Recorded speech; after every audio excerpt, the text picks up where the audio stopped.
Καλησπέρα σε όλους από την όμορφη Θεσσαλονίκη. Σήμερα προκαλώ και προσκαλώ φυσικά εννοείται όλους τους φίλους τους χριστιανούς να παρακολουθήσουν και να απαντήσουν σε αυτή την εκπομπή. Μια εκπομπή που νομίζω ότι θα γεννήσει πιο πολλά ερωτηματικά από όσα θα απαντήσει. Με ξέρετε, την εκπομπή αυτή την έχω ξανακάνει. Τουλάχιστον σε προφορικό επίπεδο. Σήμερα ο τρόπος που θα την δείτε φυσικά θα είναι λίγο πιο διαφορετικός, θα είναι λεπτομερέστατος, θα είναι αναλυτικότατος και για άλλη μια φορά θα θέσει πολλαπλά ερωτήματα στους τηλεθεατές της θετικής ντοπαμίνης. Να επενθυμίσω μονάχα σε μια φίλη η οποία έγραφε ένα σχόλιο γιατί κάνω αυτό που κάνω, γιατί δεν μου αρέσει το ψέμα. Και όταν με ρωτάνε οι χριστιανοί, εσύ αφού δεν πιστεύεις στον Χριστό γιατί ασχολείσαι, τους ρωτάω κι εγώ με το ίδιο επιθετικό υφάκι, εσύ αν ήξερες την αλήθεια για τον χριστιανισμό θα πίστευες? Όχι φυσικά. Όχι φυσικά. Πιστεύεις γιατί δεν έχεις παρακολουθήσει αρκετή θετική ντοπαμίνη. Πιστεύεις γιατί δεν με ξέρεις, γιατί δεν γνωρίζεις ποιο είναι το έργο μου, ποιες είναι οι συστάσεις μου πλέον. 142 βίντεο μετράει πλέον η θετική ντοπαμίνη, κυρίες και κύριοι. 142 βίντεο μόνο πάνω στο χριστιανισμό. 142. Και δεν έχω σκοπό να σταματήσω μέχρι να τα κάνω 500. Γιατί 500? Γιατί είναι τόσα πολλά τα ψέματα που έχουν πει οι Ρωμαίοι και στη συνέχεια η Εκκλησία στους ανθρώπους. Και αυτό που με θλίβει ιδιαίτερα και με στεναχωρεί είναι ότι ο κόσμος δεν έχει καταλάβει ακόμα μέχρι σήμερα ότι τον δουλεύουν, ότι τον κοροϊδεύουν και ότι τον εκμεταλλεύονται και χρησιμοποιούν το ειστέρημά του. Το ειστέρημά του. Ωραία. Για να εξακολουθούν να τον εξαπατούν. Οπότε κάντε μου τη χάρη, πριν ξεκινήσω και πω στα βαθιά της σημερινής εκπομπής, κάντε μου τη χάρη να μην με ξαναρωτήσετε, γιατί είναι εκνευριστικό, για ποιο λόγο ασχολούμαι με τον χριστιανισμό. Αν έχετε λίγη υπομονή και παρακολουθήσετε τα 142 μου βίντεο πάνω στο χριστιανισμό, όχι τα 142, τα 10 να παρακολουθήσετε, θα καταλάβετε 100% για ποιο λόγο ασχολούμαι με τον χριστιανισμό και κατ' επέκταση με το πρόσωπο που λέγεται και Ιησούς Χριστός και φυσικά με τα Ευαγγέλια. Λοιπόν, πριν λίγο καιρό κάναμε μια εκπομπή στην οποία ασχοληθήκαμε με την γέννηση του Χριστού. Και αυτό το θέμα είναι τόσο σημαντικό, μα τόσο σημαντικό, που σε κάνει να σκέφτεσαι πώς θέλεις να πιστέψω στον χριστιανισμό και στον Χριστό όταν έχεις ξεκινήσει ήδη με μία μεγάλη γκάφα στα Ευαγγέλια σου. Πώς είναι δυνατόν? Πείτε μου εσείς οι χριστιανοί που πιστεύετε σε αυτό το πλάσμα το φανταστικό που λέγεται Ιησούς Χριστός. Πώς θέλετε να πιστέψετε όταν υπάρχει μια μεγάλη γκάφα την οποία θα σας την αναλύσω σήμερα και μάλιστα θα σας την δείξω κιόλας. Πάμε. Θα σας την δείξω και πιστεύω ότι στο τέλος της εκπομπής λίγο πολύ θα ζοριστείτε μερικοί, αλλά θα έχετε καταλάβει περισσότερο. Λοιπόν, πότε γεννήθηκε ο Χριστός? Είναι ένα ερώτημα το οποίο δεν το έχουν απαντήσει ούτε καν οι μεγαλύτεροι πατέρες της Εκκλησίας, αλλά σήμερα θα σας δείξω κιόλας τι γράφουν τα ίδια τους τα κείμενα. Το σημερινό το βίντεο γίνεται κατόπιν αιτήματος πολλών μελών και συνδρομητών του καναλιού, οι οποίοι θέλουν να δουν γραμμένα αυτά τα πράγματα και φυσικά εννοείται και με την ανάλογη βιβλιογραφία της Καινής Διαθήκης, φυσικά Ματθαίος Β κεφάλαιο εδάφια 1-5.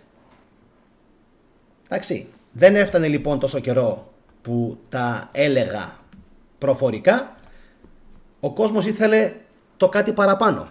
Επειδή λοιπόν δεν είμαι σαν μερικούς άλλους YouTubers εγώ κολοτούμπας και αρλούμπας, θα σας δώσω το κάτι παραπάνω. Εσείς κάντε εγγραφή, like και κοινοποίηση αυτό το βίντεο για να δούμε για άλλη μια φορά ποιος έχει τελικά δίκαιο. Εγώ ή όλοι οι υπόλοιποι. Λοιπόν, εύχομαι να το απολαύσετε.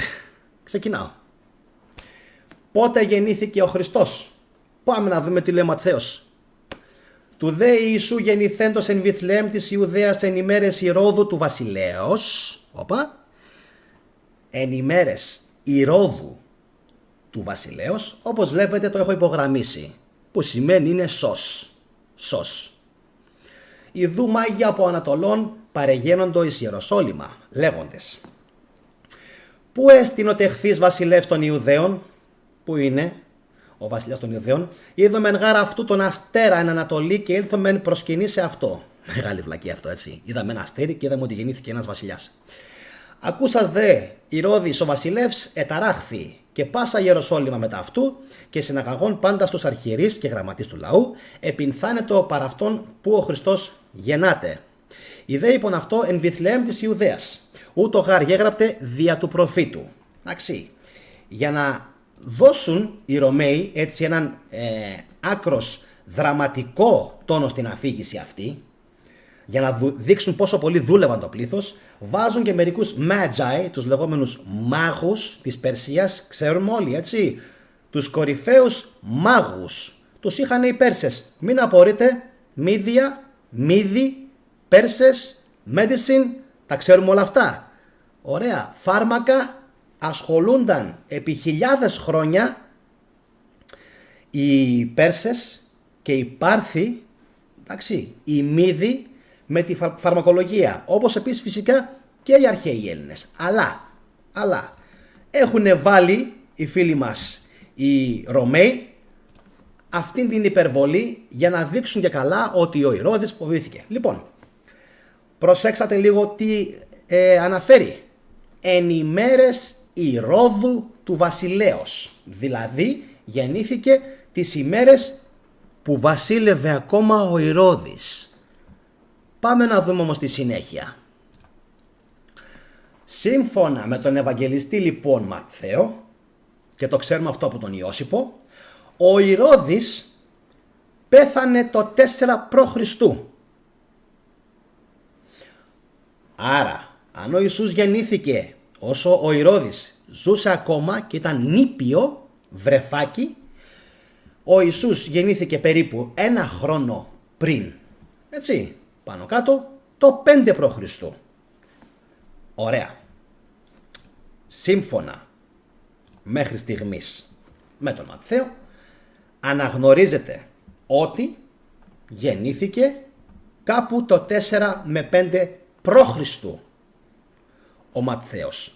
Και μην ξεχνάτε, έχει πέσει μαγείρεμα στις χρονολογίες από τον 6ο αιώνα μέχρι και τον 15ο αιώνα. Η Εκκλησία μαγειρεύει συνεχώς τις χρονολογίες. Συνεχώς. Πάμε όμως τώρα να προχωρήσουμε και να δούμε τι λέει στη συνέχεια ο Λουκάς. Πολύ ωραία. Έχουμε τον Λουκά. Εν τω μεταξύ παρεμπιπτόντως, πώς γίνεται, και ο Λουκάς και ο Ματθαίος αναφέρουν για το πότε γεννήθηκε ο Χριστός και οι δύο στο Β κεφάλαιο. Και οι δύο. Ο ένας από το εδάφιο 1 5, 1 7, βασικά και οι δύο πάνω κάτω εδάφια 1 5, 1 7. Άλλη παράξενη σύμπτωση, να είναι αντιγραφή του ενός από τον άλλον. Τι ξέρουμε μέχρι στιγμής? Ότι και στις δύο περιπτώσεις, και στο Λουκά και στο Ματθαίο, πάτησαν πάνω στον Μάρκο.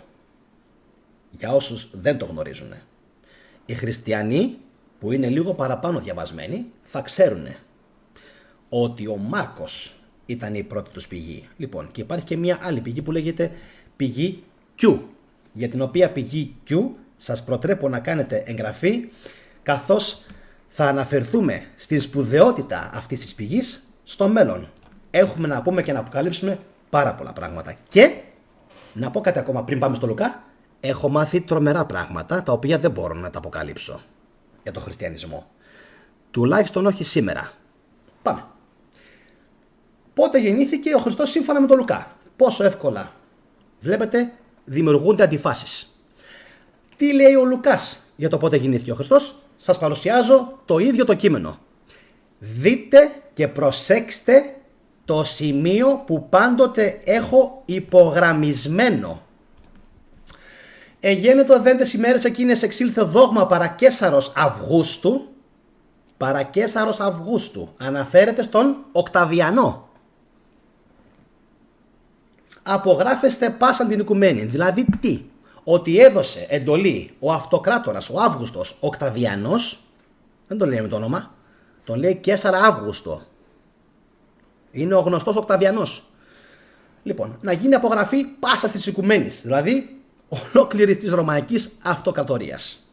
Κάτι το οποίο είναι πάρα πολύ δύσκολο να γίνει.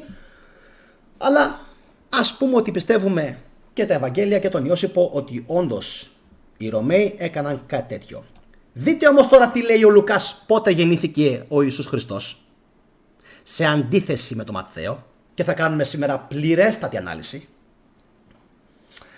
Αυτή η απογραφή που διέταξε ο Αύγουστος Οκταβιανός πρώτη εγένετο ηγεμονεύοντος της Συρίας Κυρηνίου.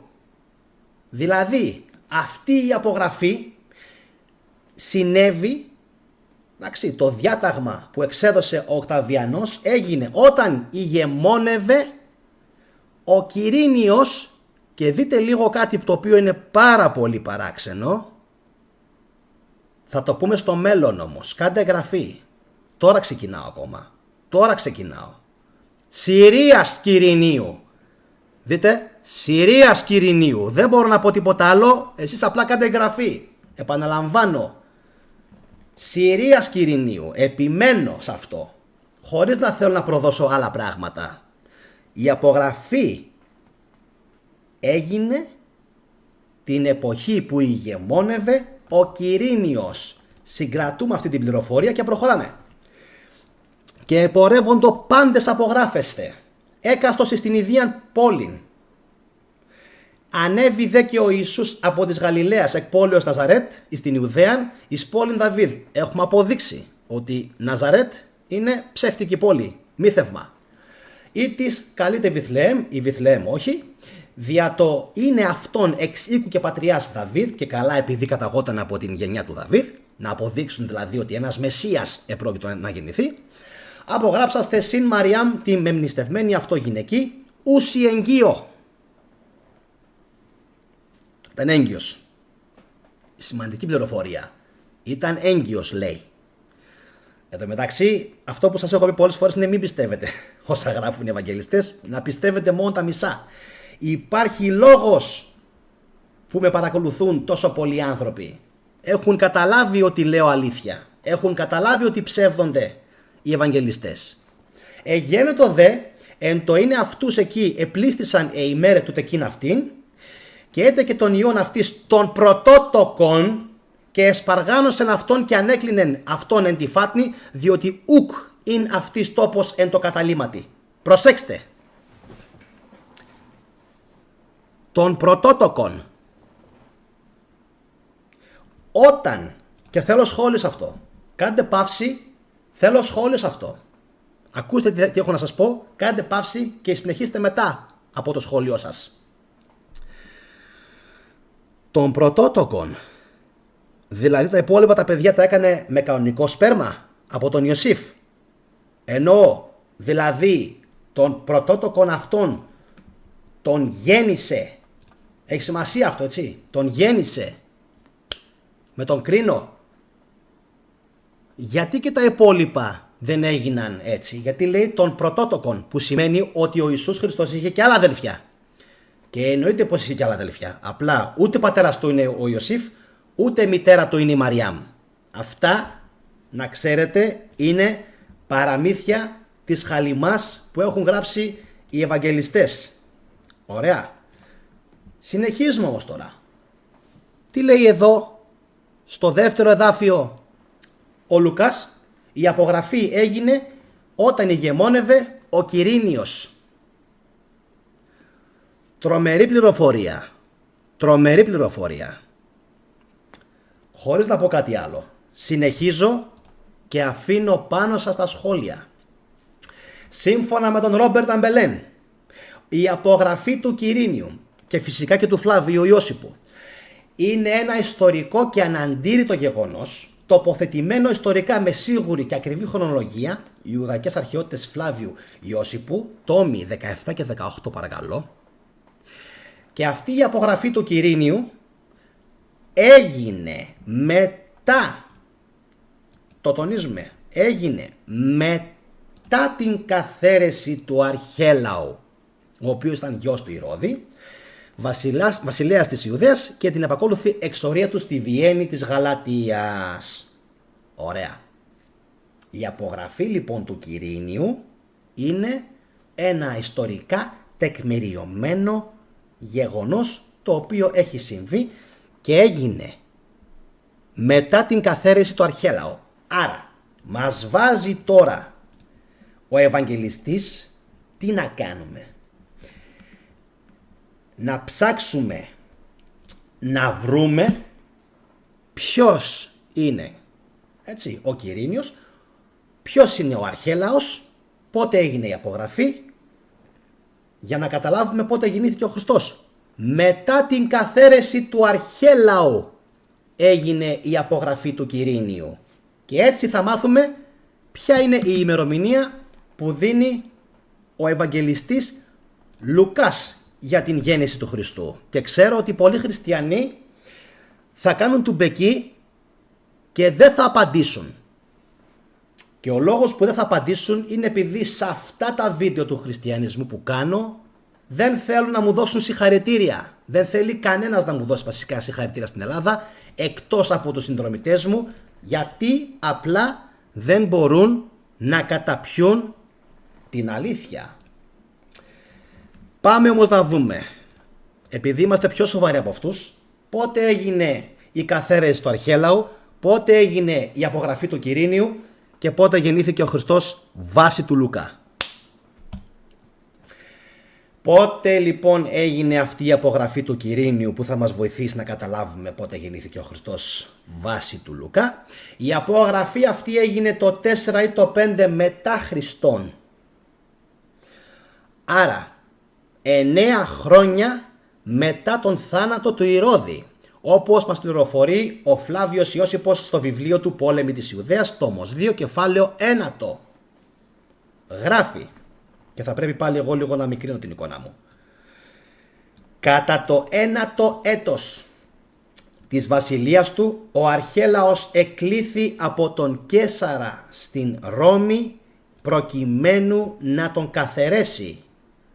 Και λίγο μετά έγινε η απογραφή που έκανε ο Quirinius το 4 ή το 5 μετά Χριστόν. Αυτό αν δεν είναι καταπληκτικό. Για να συνεχίσουμε. Ο Ηρώδης ο Μέγας ως εκ τούτου πέθανε το 4 π.Χ. Αν προσθέσουμε τα 9 χρόνια βασιλείας του Αρχέλαου, όσα χρόνια βασίλευσε μέχρι να καθαιρεθεί, βρίσκουμε ότι η καθαίρεση του Αρχέλαου και η απογραφή του διοικητή της Συρίας Quiriniu πρέπει να έγιναν κάπου το 4 έως 5 μετά Χριστόν. Ουσιαστικά ο Ιησούς του Ματθαίου, και αυτό είναι καταπληκτικό, αυτό είναι καταπληκτικό, γιατί είναι σαν να μας λένε ότι υπάρχουν 2 Ιησούδες. Αλλιώς δεν μπορώ να πω κάτι παραπάνω. Θα τα πω στη συνέχεια. Κάντε λίγη υπομονή. Ουσιαστικά λοιπόν ο Ιησούς του Ματθαίου είναι ήδη περίπου 9, 10, 11 ετών όταν γεννιέται ο Ιησούς του Λουκά. Και εδώ τα πράγματα γίνονται πάρα πολύ σκούρα για τους χριστιανούς. Πάρα πολύ σκούρα. Και ξέρω ότι δυσκολεύονται πάρα πολύ να μου απαντήσουν στα σχόλια. Προχθές μια κυρία μου έγραψε «Είσαι μεγάλο κάθαρμα».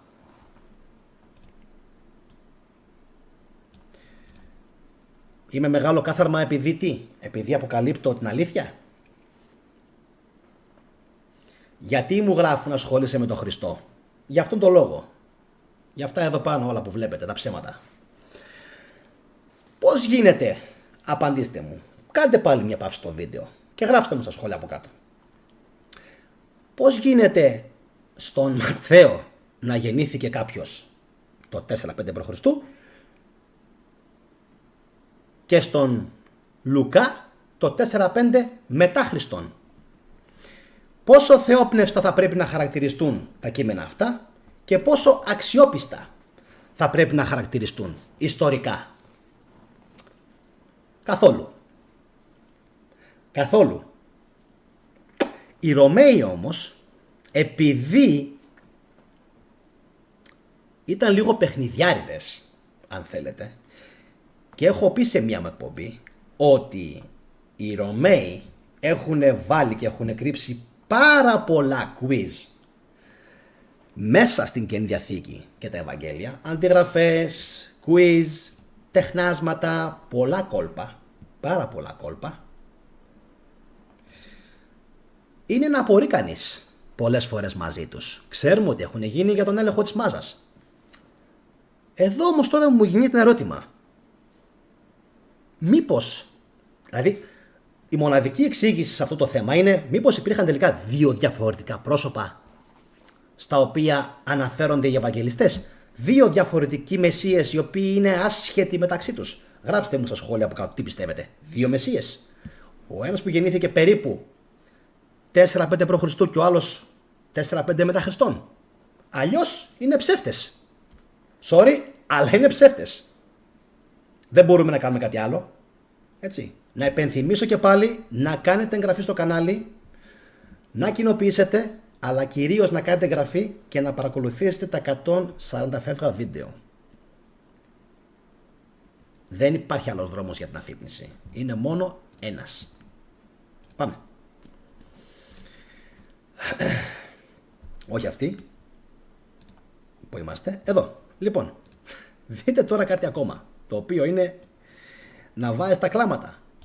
Το θέμα χοντρένει κι άλλο, καθώς ο Άγιος Ειρηναίος, ο μαθητής, όλοι οι Άγιοι, του Άγιου Πολύκαρπου, βλέπετε ο ένας είναι Άγιος του άλλου, Άγιος ο Πολύκαρπος, Άγιος ο Ειρηναίος. Τότε ήταν πανεύκολο να γίνεις Άγιος. Σήμερα έκλεισαν οι θέσεις και δυσκόλεψε το πράγμα. Έγινε μόνο ο Παΐσιος. Δεν μπορώ να καταλάβω ακόμα μέχρι σήμερα γιατί έχει γίνει Άγιος ο Παΐσιος. Να με κάνουν και εμένα Άγιο. Θα ήθελα να με κάνουν και εμένα Άγιο. Θα ήθελα να με κάνουν και εμένα Άγιο της Ορθοδοξίας, που έχω ξεστραβώσει χιλιάδες κόσμο και κάποια στιγμή με τα εκατομμύρια προβολές του καναλιού θα πρέπει να μου στήσουν και εμένα ένα άγαλμα στις εκκλησίες. Λοιπόν, πλάκα φυσικά κάνω. Ωραία. Μας πληροφορεί λοιπόν ο Άγιος Ειρηναίος και ο Άγιος Πολύκαρπος, οι οποίοι, να ξέρετε, αυτοί οι δύο είναι πάρα πολύ κοντά στους 70 και καλά Αποστόλους μετά τον Ιησού, εντάξει, και στους Αποστολικούς πατέρες. Λοιπόν, ο Ιησούς έρχεται τώρα αυτός εδώ, επαναλαμβάνω, ο οποίος είναι Άγιος και αυτός. Κάνουν λάθη οι Άγιοι? Αυτός είναι η τρίτη εκδοχή της ιστορίας. Τρίτη εκδοχή. Ότι ο Ιησούς, λέει τόσο ο Ειρηναίος όσο και ο Πολύκαρπος, ήταν πάνω από 50 ετών όταν ακόμα δίδασκε. Και ότι θανατώθηκε πάνω από τα 50 του χρόνια, πλησιάζοντας πια το γύρας.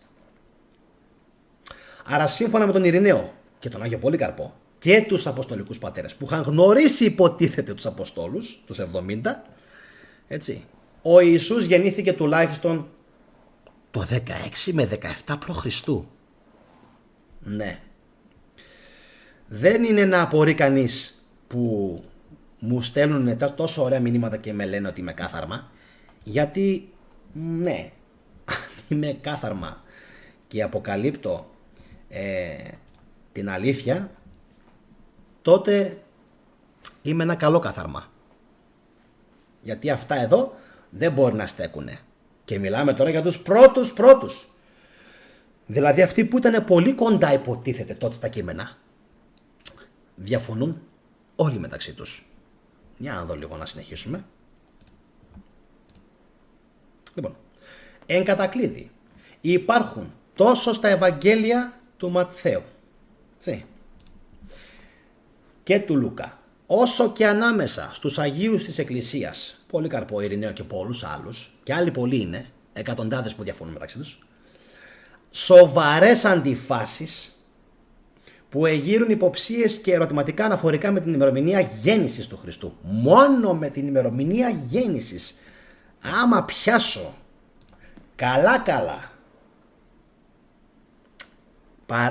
παράγραφο τα Ευαγγέλια, οι αντιφάσεις που υπάρχουν είναι εκατοντάδες και θα τις πιάσουμε, γιατί ναι, είμαστε ακόμα, έχουμε μπροστά μας χρόνια και θα τα αποκαλύψουμε όλα. Και αν αναρωτιούνται μερικοί για ποιο λόγο το κάνουμε αυτό, είναι πολύ ξεκάθαρο για μένα, για να είναι φωτεινό το μυαλό του κόσμου και όχι αβυσαλαίο.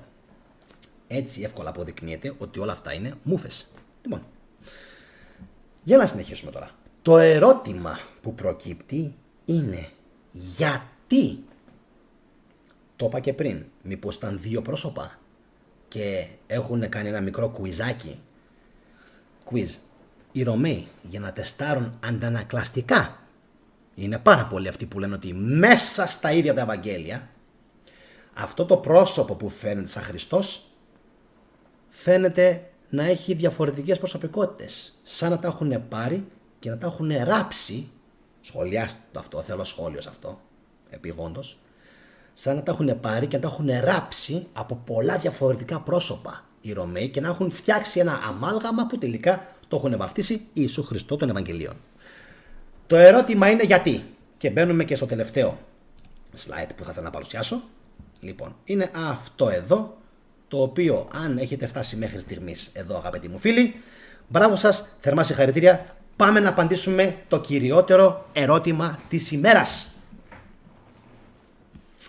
Προτείνω ότι αυτή η διαστροφή της ιστορίας και αυτό το ψέμα, το οποίο είναι οφθαλμοφανές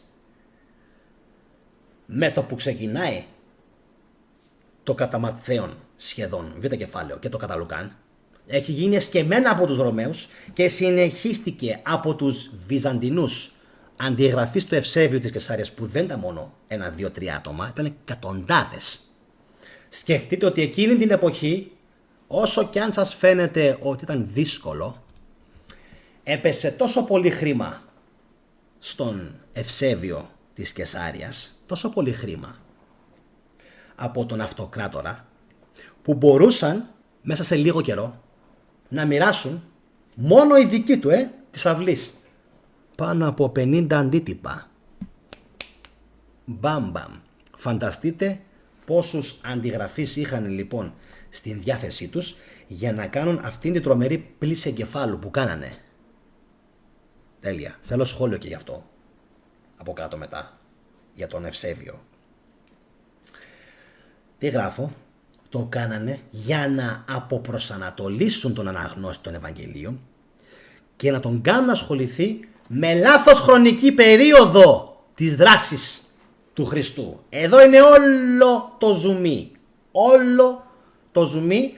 Όλο το νόημα, αν θέλετε, για το οποίο σας κράτησα μέχρι αυτήν τη στιγμή, γιατί θέλω να κοινοποιήσετε αυτό εδώ το σημείο στο 21ο λεπτό. Δηλαδή, όσοι το κάνετε κοινοποίηση μέσω Viber, WhatsApp, Messenger κτλ, έτσι, να τους πείτε να πάνε κατευθείαν στο 29 λεπτό. Θέλανε ο κόσμος να εστιάσει, εντάξει, στο 6 π.Χ. μέχρι το 4-5 μετά Χριστόν. Γιατί? Για να μην ασχοληθεί με μεταγενέστερη περίοδο. Εννοείται βέβαια, γιατί σας είπα, οι Ρωμαίοι εκτός από εργαλείο δημιουργίας υποχειρίων έκαναν κάτι ακόμα πάρα πολύ έξυπνο. Η αριστοκρατία της Ρώμης το έκανε αυτό. Κοίτα, οι νοήμονες θα καταλάβαιναν αμέσως ότι επρόκειτο για τεράστια γκάφα και θα έχαναν την πίστη τους σε αυτά τα θεόπνευστα κείμενα. Όπα, και σε αυτό θέλουμε πηγόν το σχόλιο. Εκείνη την εποχή, όταν το έκαναν αυτό, ξέρετε ουσιαστικά τι σημαίνει? Ας πούμε πως το δίνανε στον Λούκιο Απουλείο, πείτε ένα όνομα εβραϊκό, συγγνώμη, ένα όνομα ρωμαϊκό, στον Κικέρονα. Και τύχαινε αυτός ο αριστοκράτης, ο Σατουρνάλιος, να το διαβάσει. Αν κατάφερνε να ξεχωρίσει την γκάφα και την ηρωνία και την κοροϊδία, λέγανε οι Ρωμαίοι, αυτός είναι δικός μας. Έξυπνος, ξεχώρισέ τον από τα βόδια. Παιδιά, δεν υπάρχει αυτό. Συγκρατιέμαι πάρα πολύ. Δεν μπορείτε να φανταστείτε το πώς συγκρατιέμαι. Είναι τρομερό αυτό που έχουν κάνει. Συγκρατιέμαι με όλο μου το είναι. Επαναλαμβάνω, το κάνανε τόσο οφθαλμοφανές για να μπορεί, εκείνη την εποχή μιλάω τώρα, έτσι, ο κάθε διοικητής, ο κάθε στρατάρχης, ο κάθε βαθμοφόρος, ο κάθε αριστοκράτης, ο κάθε πλούσιος, ο κάθε που ήταν λίγο διαβασμένος, με το που το βλέπε και το τόνιζε, καταλάβαινε κατευθείαν τι παίζει. Εργαλείο χειραγώγησης της μάζας. Τα καταλαβαίναν όλα αυτά. Πήγαιναν λοιπόν, τους έπιαναν και τους λέγανε, εδώ έχω δει αυτό. Πάρ' τον αυτόν, είναι μαζί μας. Ξεχωρίζει από τη μάζα, αυτός είναι λύκος. Δεν είναι πρόβατο. Ουσιαστικά επρόκειτο και για τεστάκια. Όσο και αν δεν το πιστεύετε, επειδή η σημερινή εποχή είναι πάρα πολύ διαφορετική από εκείνη την εποχή, και θέλω και αυτό να το σχολιάσετε, γνώμη μου, πάρα πολύ διαφορετική, τότε υπήρχε, τεράστια αμόρφωσιά, τεράστιο έλλειμμα γνώσης στον κόσμο. Οπότε το δημιούργησαν και σαν εργαλείο χειραγώγησης, αλλά και σαν εργαλείο τεστ. Σου λέει να ξεχωρίσει λίγο, η ήρα από το σιτάρι. Εφόσον ξεχωρίσεις, προχωράς, έρχεσαι μαζί μας στις στοές. Εφόσον κατάλαβες τι γίνεται, έλα μαζί μας. Παίρνεις προαγωγή, συγχαρητήρια. Το έχουμε μέχρι στιγμής. Αυτό που σας δείχνω όμως τώρα είναι το μικρότερο από τα τεστ που βάζανε οι Ρωμαίοι στον υποψήφιο σπουδαστή αναγνώστη της Καινής Διαθήκης που είχαν γράψει. Και ξέρετε γιατί σας το λέω? Γιατί έχουν κάνει κι άλλα πολλά τεστ. Έχουν βάλει μέσα στην Καινή Διαθήκη τόσα πολλά τεστ για τον υποψήφιο αναγνώστη, που σε επόμενες εκπομπές που θα σας κάνω θα σας τα δείξω κιόλας, όπως και σήμερα, θα πάθετε μεγάλο σοκ.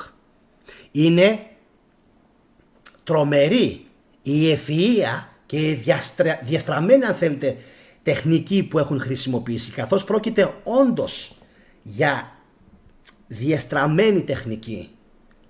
Δεν θα πω κάτι άλλο. Θα τα δείτε όλα μπροστά σας όπως ακριβώς έβαλα σήμερα αυτό εδώ το κείμενο. Θα τα δείτε όλα μπροστά σας με την μορφή τη σημερινή. Τώρα αφήνω και κάτι ακόμα, αν και δεν νομίζω, αποκλείεται, να ήταν τόσο μα τόσο αδέξι και απλά να τους ξέφυγε. Αποκλείεται. Γιατί μου το έχουν γράψει αυτό διάφοροι φίλοι.